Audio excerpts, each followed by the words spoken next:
नमस्कार. MJ न्यूजमध्ये तुम्हा सर्वांचं स्वागत. मी आहे डॉक्टर मुकेश जैन आणि तुम्ही पाहत आहात आरोग्याचा राजमार्ग. तुमच्या आरोग्याला योग्य दिशा देणारी एक नवीन आरोग्य मालिका. मित्रांनो, मागच्या सिरीजमध्ये आपण डॉक्टर निलेश गुजर सरांसोबत लहान मुलांच्या आजाराबद्दल जाणून घेतलं.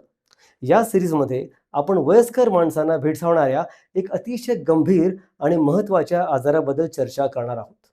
हा आजार एकदा का आपल्या शरीरात शिरला तर तिथंच घर करून राहतो आणि हळूहळू आपल्या संपूर्ण शरीराला पोखरून टाकतो. म्हणूनच याला सायलेंट किलर असं सुद्धा म्हणतात. आणि या आजाराचं नाव आहे उच्च रक्तदाब म्हणजेच high blood pressure.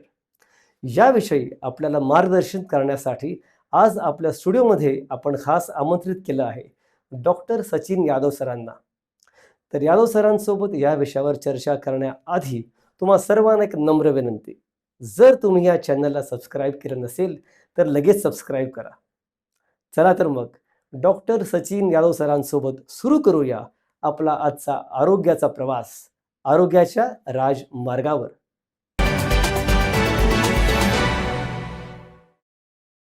MJ news sponsored by doctor Hasmukh Gujars heart beat care centre, दिल से दिल तक. नमस्कार सर. नमस्कार. MJ न्यूजमध्ये तुमचं खूप खूप स्वागत. धन्यवाद. सर, माझा पहिला प्रश्न, ब्लड प्रेशर म्हणजे नक्की काय आणि त्याला सायलेंट किलर असं पण का म्हणतात? ब्लड प्रेशर म्हणजे सामान्य भाषेत बोलायचं झालं तर आपल्या रक्तवाहिन्यांवरती येणारा जो दाब असतो त्याला ब्लड प्रेशर असे म्हणलं जातं. जेव्हा हा रक्तदाब सामान्य पातळीपेक्षा जास्त म्हणजे 140 90 पेक्षा जास्त असेल तर त्याला आपण उच्च रक्तदाब असं म्हणतो. या आजाराला सायलेंट किलर म्हणण्याचं सगळ्यात महत्त्वाचं कारण, जेव्हा हा आजार उद्भवला जातो त्यावेळेस अनेकांना गुंतागुंत झालेली असते. जसं हार्ट अटॅक, पॅरालिसिस किंवा मूत्रपिंडाचा आजार झाल्यानंतरच हा आजार लक्षात येतो. त्याच्यामुळेच याला सायलेंट किलर असं म्हणलं जातं. मग सामान्य हा रक्तदाब हा प्रत्येकासाठी सेम असतो का? म्हणजे लहान मुलं, तरुण मुलं, वयस्कर माणसं हा सेम असतो प्रत्येकाचा का त्यात बदल असतात सगळ्यांना? नाही, हा साधारणपणे वयानुसार रक्तदाब हा प्रत्येकाचा वेगळा असतो. लहान मुलांमध्ये हा रक्तदाब कमी असो, जसं 90/60 हा लहान मुलांमध्ये सामान्य मानला जातो. मध्यमवर्गीय वयांमध्ये 140-90 पेक्षा हा रक्तदाब सामान्य किंवा नॉर्मल असा मानला जातो. वय वर्ष 65 किंवा 70च्या पुढे असेल तर साधारण 150-90 पर्यंत आपण हा रक्तदाब हा सामान्य पकडला जातो. याच्यापेक्षा जास्त रिडिंग असेल तर त्याला आपण उच्च रक्तदाब असं म्हणतो. वयानुसार साधारण ब्लड प्रेशरची लेवल ही 10 ने वाढलेली असते. आपण जेव्हा उच्च रक्तदाब म्हणतो, हाय ब्लड प्रेशर, तर लो बीपी पण एक प्रकार होऊन जातो. तो जास्त घातक असतो का हाय बीपी जास्त घातक असतो? तसं बघितलं तर दोन्हीही रक्तदाब, जसं लो ब्लड प्रेशर किंवा उच्च रक्तदाब, हे दोन्ही घातक आहेत. काही लोकांना रक्तदाब कमी असूनही काही लक्षणं नसतात. तर या लोकांमध्ये आपण म्हणतो की तुम्हाला लो ब्लड प्रेशरचा आजार आहे, त्याच्यासाठी शक्यतो काही ट्रीटमेंट लागत नाही. परंतु त्याच माणसाला जर काही आजार असेल, न्यूमोनिया असेल, इन्फेक्शन असेल किंवा हार्ट अटॅक आला असेल किंवा किडनीचा काही आजार असेल, तर अशा माणसांमध्ये लो ब्लड प्रेशर हे धोकादायक ठरू शकतं. जीव अगदी मृत्यूघातक सुद्धा घडू शकतं. त्याउलट उच्च रक्तदाब हे जर खूप काळ राहिला तर मेंदूवरती त्याचा परिणाम होतो, हृदयाच्या रक्तवाहिन्यांवरती परिणाम होतो, किडनीवरती त्याचा परिणाम होत असतो आणि त्याच्यामुळे मूत्रपिंडाचे विकार, जसे आजकाल लोकांना डायलिसिस लागते, तसेच हृदयविकार म्हणजे विकाराचा झटका, हार्ट फेल्युअर, मेंदूविकार जसं पॅरालिसिस, त्याच्यानंतर ट्रान्झिएंट इस्केमिक अटॅक याच्यासारखे आजार हे उच्च रक्तदाबानुसार होऊ शकतात. सर, रक्तदाब आपण जेव्हा जातो हॉस्पिटलमध्ये, प्रॉपरली आपल्याकडं ती मशीन असते, बीपी मशीन आपण म्हणतो त्याला. ते आपण चेक करतो हॉस्पिटलमध्ये. बरोबर. घरी असताना आपल्याकडे आता आधुनिक बऱ्याच वेळेला ते नवीन इलेक्ट्रॉनिक बीपी मशीन आपल्याला मिळते. बरोबर. ते कितपत योग्य आहे आणि कितपत चांगलं आहे मोजायला? बरोबर. आजकाल बाजारामध्ये अनेक इलेक्ट्रॉनिक मशीन्स आपल्याला ब्लड प्रेशर मोजण्यासाठी अवेलेबल आहेत. मी प्रत्येक रुग्णांना सल्ला देतो की घरात एक तरी ब्लड प्रेशरचं मशीन असावं. त्यातली अनेक जी नामांकित कंपनी आहेत तर त्यांची मशीन हा बऱ्यापैकी परफेक्ट आहेत की जी मर्क्युरी मॅनोमीटरला मॅच होतात. जेव्हा ते घरी बीपी लावून मोजतात, त्यांचं ते कफ कुठं बांधायचं, कसं काय करावं, कधी घ्यावा बीपी ह्याच्याऐवजी काय सांगा आम्हाला? तर ब्लड प्रेशर नियमितपणे मोजणे आणि योग्य प्रकारे मोजणे ही एक कला आहे. त्याच्यासाठी आज तुम्ही YouTubeवरती अनेक तुम्हाला मेथड्स तुम्हाला बघायला मिळतील. त्याच्यानंतर डॉक्टरांकडूनही तुम्हाला शिकायला मिळेल. तसेच हॉस्पिटलमध्ये नर्स असेल, तर तुमचे कोणी मित्र डॉक्टर असतील, तर तेही तुम्हाला योग्य प्रकारे ब्लड प्रेशर कसं घ्यायचं हे तुम्हाला शिकवतील. तर सगळ्यात महत्त्वाची पोझिशन म्हणजे तुम्ही एकतर खुर्चीवरती आरामात बसले असला पाहिजे. त्यानंतर तुमचा हात हा आर्मरेस्ट असा तो सपोर्टेड असला पाहिजे. तो हवेत असला किंवा त्याला आधार दिला नाही, तर तुमचं ब्लड प्रेशर हे चुकीचं दाखवलं जातं. त्यानंतर तुमचे पाय जमिनीवरती व्यवस्थित टेकले गेले पाहिजेत. त्यानंतर पाठ तुमची खुर्चीला व्यवस्थित टेकली गेली पाहिजे. लघवी तुम्ही पूर्ण केलेली असावी. पोट गच्च नसावं अच्छा. आणि कुठलाही स्ट्रेस तुमच्या मनात नसावा. तुम्ही अगदी शांतपणे रिलॅक्स, आरामात श्वास घेत असाल, त्यावेळेस ब्लड प्रेशर घेतलेलं ते योग्य ब्लड प्रेशर असं मानलं जातं. तसंच चहा, कॉफी तुम्ही गेल्या 30 ते 60 मिनिटात घेतलं नाही पाहिजे.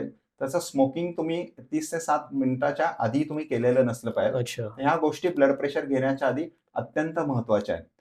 दुसरा ब्लड प्रेशर कर्व्ह कसा बांधायचा? तर ब्लड प्रेशर कर्व्ह बांधण्यासाठी आज कंपनीने तुम्हाला कर्व्हचे डायरेक्शन्स दिलेले आहेत, की जी मान दाखवलेला असतो तो तुमच्या आर्टरीवरती अगदी व्यवस्थित आला पाहिजे.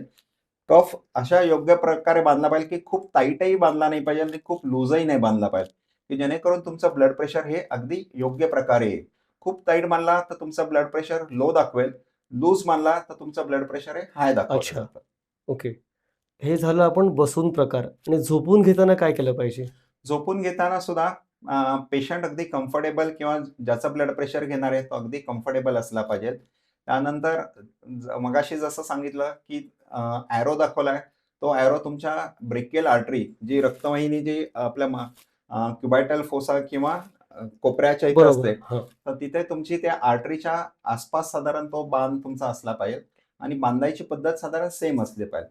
परंतु आयडियल ब्लड प्रेशर जर तुम्ही म्हणलं, तर बसून घेतलेलं ब्लड प्रेशर हे सगळ्यात उत्तम राहतं. अच्छा. झोपण्यापेक्षा बसून घेतलेलं कधी पण करेक्ट. चांगलं. काही त्याला विशिष्ट कारण असं आहे काही? साधारण बसलेलं ब्लड प्रेशर असं हे इंटरनॅशनली व्हॅलिडेटेड पोझिशन अशी सांगितलेली आहे. दुसरं जे आपला आर्म असतो, तो साधारण हार्टच्या लेव्हलला येतो, की हो. जेणेकरून तुमचं ब्लड प्रेशर हे योग्य येतं. तर हेच जर तुमचं आर्म लेव्हल जर हार्टपेक्षा खाली असेल, तर ब्लड प्रेशर तुमचं जास्त आहे आणि हे आर्म जर तुमचं हार्ट लेव्हलच्या वरती असेल, तर तुमचं ब्लड प्रेशर लो येऊ शकतं. योग्य पद्धत बसून घ्यायची आणि रेस्ट करून सपोर्टेड ठेवायचं, सपोर्ट पाहिजे. करेक्ट. ग्रेट. कारण बऱ्याच लोकांना हे माहीत नसतं.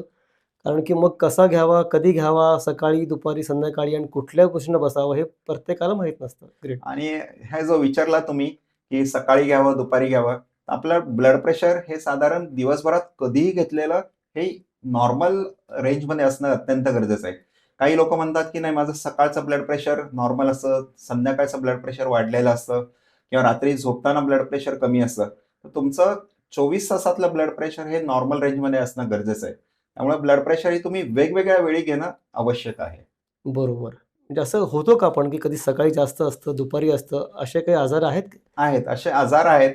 तर याच्यात सगळ्यात महत्त्वाचं म्हणजे जेव्हा पॅरालिसिस किंवा स्ट्रोक आपण जो म्हणतो किंवा हृदयविकाराचा झटका किंवा हार्ट अटॅक म्हणतो, तर हे सगळ्यात जास्त येण्याचं प्रमाण हे सकाळी असतं. साधारण अच्छा. 6 ते 12 ह्या वेळेत असतं. ओके. त्याच्यामुळे काही लोकांचं ब्लड प्रेशर हे सकाळी वाढलेलं असतं. दुसरं जे लोकं ओबेज असतात किंवा ज्यांचं पोट सुटलेलं असतं आणि ज्यांचं ब्लड प्रेशर कंट्रोलमध्ये येत नाही, अशा लोकांचं ब्लड प्रेशर हे झोपेत वाढलेलं असतं. अच्छा. तर ह्या लोकांसाठी आम्ही एबीपीएम किंवा रात्री सुद्धा ब्लड प्रेशर घेण्याचं जे मशीन आहे, तर त्याद्वारे आम्ही ब्लड प्रेशर त्यांचं मॉनिटर करत असतो. आणि सगळ्यात महत्त्वाचं ज्यांचं झोपेतलं ब्लड प्रेशर वाढलेलं असतं, अशा लोकांना हार्ट अटॅक किंवा पॅरालिसिस होण्याची शक्यता शक्यता खूप जास्त. असते. हो, हो, हो. बरोबर आहे. मग हे लोकांनी काळजी घेतलीच पाहिजे, की दिवसाच्या सकाळ, दुपार, संध्याकाळ वेळा ठरवून करेक्ट, बीपी मोजलं पाहिजे. करेक्ट. मग 24 तास आपलं ब्लड प्रेशर हे नॉर्मल रेंजमध्ये असणं बरोबर. गरजेचं आहे. तर अजून एक हा प्रश्न असा होता, की एकदा का बीपी कोणाला झालं, तर तो कायमचं त्यात घर करून बसतो का? किंवा बीपी वयाप्रमाणे कमी जास्त प्रमाणात कमी जास्त होऊ शकतो? हा अत्यंत चांगला प्रश्न आहे. ह्याच्यामध्ये जसं वय वाढतं तसं ब्लड प्रेशरची रेंज प्रत्येकाची वाढत असते. परंतु ब्लड प्रेशर वाढण्यासाठी इतरही काही कारणं आहेत. त्याच्यात सगळ्यात महत्त्वाचं म्हणजे आजकालची आपली धकाधकीची जीवनशैली. त्यानंतर व्यसनाधीनता जसं स्मोकिंग असेल, अल्कोहोल असेल, ताणतणाव असेल, त्याच्यानंतर ओबेसिटी असेल, कामाची दगदग असेल, व्यायामाचा अभाव असेल, तर ह्या कारणांमुळे सुद्धा आपलं ब्लड प्रेशर वाढत असतं. जर तुम्ही ह्या लोकांमध्ये जर हेल्दी लाईफस्टाईल किंवा आरोग्यपूर्ण जीवनशैली अवलंबली, वजन कमी केलं, मिठाचं प्रमाण कमी केलं, हेल्दी डाएट घेतलं, की त्याच्यामध्ये तेलयुक्त पदार्थ कमी, मिठाचं प्रमाण कमी, त्यानंतर वजन कमी केलं, रोजचा तुमचा एरोबिक एक्सरसाइज असेल, तर काही लोकांमध्ये ब्लड प्रेशर तुमचं अगदी नॉर्मल रेंजला येऊन तुमच्या गोळ्या सुद्धा बंद होऊ शकतात. असं मिथ नाहीये की एकदा ब्लड प्रेशरची गोळी तुमची चालू झाली की ते कायमस्वरूपी राहते. तर हे अत्यंत चुकीचं आहे. म्हणजे ब्लड प्रेशर हे कंट्रोल करणं तुमच्या हाती आहे. करेक्ट. म्हणजे डॉक्टरही तुम्हाला मदत करू शकतात. परंतु तुम्ही जर आरोग्यपूर्ण शैली अवलंबली आणि डॉक्टरांचा सल्ला मानला, तर तुम्ही नक्कीच काही लोकं तरी ब्लड प्रेशरपासून मुक्त होऊ शकतात. असे काही आजार आहेत जेव्हा टेम्पररी ब्लड प्रेशर वाढलेलाच असतो, म्हणजे प्रेग्नन्सी म्हणा किंवा बाकी काय गोष्टी. त्याचा पुढच्या आयुष्यात काय परिणाम होतो? बीपी त्यांचं म्हणजे ते are more prone for BP, high BP का कसं असतं त्यांचं काय? बरोबर. आजकाल बघितलं तर प्रेग्नन्सीमध्ये ब्लड प्रेशर वाढण्याचं प्रमाण जवळ-जवळ 30 ते 40% आहे. म्हणजे आम्ही जेव्हा एम-बी-बी-एस करत होतो साधारण 25 वर्षापूर्वी, तर प्रेग्नन्सीमध्ये ब्लड प्रेशर वाढण्याचं प्रमाण 5 ते 10% होते. हो. आज ते 30 ते 40% वरती गेलेलं आहे. तर ह्याचं महत्त्वाचं कारण पुन्हा ओबेसिटी एक आहे, धकाधकीची जीवनशैली आहे. त्यामुळे प्रेग्नन्सीत अनेक कॉम्प्लिकेशन्स आपल्याला ब्लड प्रेशरमुळे बघायला मिळतात. जसं प्रीमॅच्युअर डिलिव्हरीज होतात. त्याच्यानंतर प्रेग्नन्सीमध्ये ब्लड प्रेशर वाढून पॅरालिसिस होण्याची शक्यता असते, फिट येण्याची शक्यता असते आणि हे जर आपण लक्षात नाही घेतलं तर बाळावरती सुद्धा त्याचा परिणाम होऊ शकतो, हो, की हो. बाळाचा मृत्यू होण्याची शक्यता असते, बाळाची वाढ कमी होण्याची शक्यता असते. आणि जर तुम्ही पोस्ट डिलिव्हरी सुद्धा जर तुम्ही लाईफस्टाईल मॉडिफिकेशन केलं नाही, वजन कमी केलं नाही किंवा आहारामध्ये काही बदल केला नाही, तर ऑलमोस्ट 50% स्त्रियांना हा नंतर कायमस्वरूपी ब्लड प्रेशर राहण्याची शक्यता असते. हो, हो. तेव्हाच योग्य काळजी आणि योग्य औषधं घेतलेली कधी पण चांगली. अगदी बरोबर. सर खूप छान माहिती दिली तुम्ही आज आम्हाला. खूप उपयुक्त ब्लड प्रेशर कसं मोजावं, काय करावं जेणेकरून लोकांना पण घरीच्या घरी बीपी व्यवस्थितपणे मोजता येईल. धन्यवाद सर. धन्यवाद. तर मित्रांनो, या भागात आपण बघितलं, की बीपी म्हणजे नक्की काय? आणि ते घरच्या घरी जर तुम्हाला मोजायचं असेल, तर त्याची योग्य पद्धत कुठली? पुढच्या भागात आपण बघणार आहोत, की बीपी वाढल्यावर आपल्या शरीरामध्ये कुठली-कुठली लक्षणं दिसतात आणि बीपी हा जर कंट्रोल करायचा असेल, तर नेमकं आपण काय केलं पाहिजे? तर दुसरा भाग बघायला विसरू नका. पाहत राहा आरोग्याचा राजमार्ग.